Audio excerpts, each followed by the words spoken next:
وہ کوانٹٹی بھی یقین نہیں رکھتے تھے، کوالٹی بناتے تھے، اور کوالٹی وہ ہوتی ہے جس کا تقابل کوئی نہیں کر سکتا ہے۔ شاید ایک کھیتی باڑی کا کام یہاں ہوتا ہے، کھیت ہے، کبھی گیہوں بویا جاتا ہوگا، کبھی دھان بویا جاتا ہوگا۔ آپ بتائیے، جب آپ گیہوں کی کاشت کرتے ہیں تو مقصد کیا ہوتا ہے؟ گیہوں حاصل کرنا۔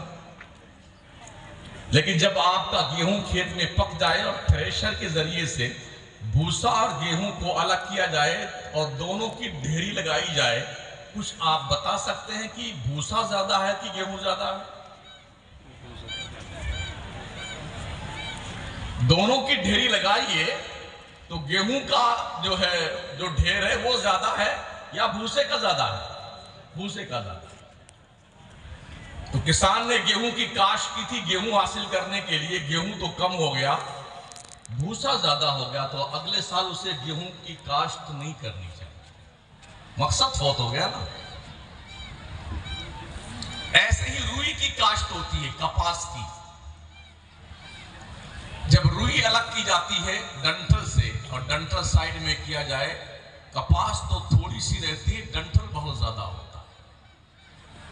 کسان نے کپاس کی کاشت کی تھی، روئی حاصل کرنے کے لیے، کپاس لینے کے لیے روئی تو کم ہوئی، ڈنٹل سے پورا کھیت بھر گیا۔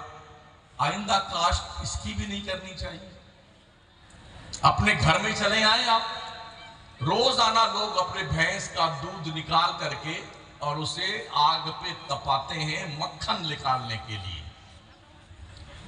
دن بھر رات بھر وہ آگ کے اوپر تپتا ہے دودھ تپیلی میں، اور صبح جب اسے بلویا جاتا ہے تو مکھن تو 100 گرام نکلتا ہے اور مٹھا سے پورا برتن بھر جاتا ہے۔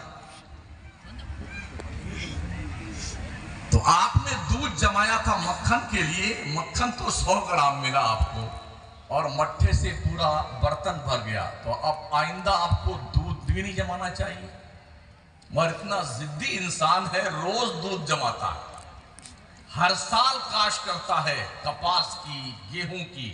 وجہ کیا ہے پتہ آپ کو؟ ہمیشہ کوانٹٹی نہیں دیکھی جاتی ہے، کبھی کبھی کوالٹی دیکھی جاتی ہے۔ گیہوں کے مقابلے میں بھوسے کی کوئی حیثیت نہیں ہے، کپاس کے مقابلے میں ڈنٹل کی کوئی حیثیت نہیں، 100 گرام مکھن کے مقابلے میں پورے مٹکا بھر کر کے چھاچھ کی کوئی حیثیت نہیں ہے۔ ایسے ہی جو اللہ والے رہے نا، انہوں نے کوانٹٹی نہیں دیکھی ہے، کوالٹی بنائی ہے۔ رب یہ دنیا بنائی تھی اپنے محبوب کے لیے۔ کس کے لیے؟ اپنے محبوب کے لیے، اور اس کے محبوب نے اپنے رب کو ایک سجدہ کر لیا، دنیا بنانے کا مقصد پورا ہو گیا۔ دنیا بنانے کا مقصد پورا ہو گیا، اس لیے کہ محبوب کا سجدہ اتنا معیاری ہے کہ اس کے مقابلے میں کوئی سجدہ لایا نہیں جا سکتا، جس کے بارے میں اللہ فرماتا الذی یراک حین تقوم وتقلبک فی الساجدین۔ اے پیارے محبوب، جس وقت تو کھڑا ہوتا ہے رب کے دربار میں تو تیرا رب صرف تجھی کو دیکھتا ہے، صرف تجھی کو دیکھتا ہے، اور جس وقت تو اپنے احباب کے ساتھ جھرمٹ مار کے رب کو سجدہ کر رہا ہوتا، تب بھی تیرا پروردگار صرف تجھ کو دیکھتا ہے۔ اس لیے کہ دنیا میں ہے بھی کیا چیز دیکھنے کے لائق محبوب کے سوا؟ ہے کہ نہیں؟ ہر شخص کو اپنا محبوب بڑا عزیز ہوتا ہے، بڑا پیارا ہوتا ہے، بڑا دلارا ہوتا ہے، لوگ بہت پیار کرتے ہیں اپنے محبوب سے۔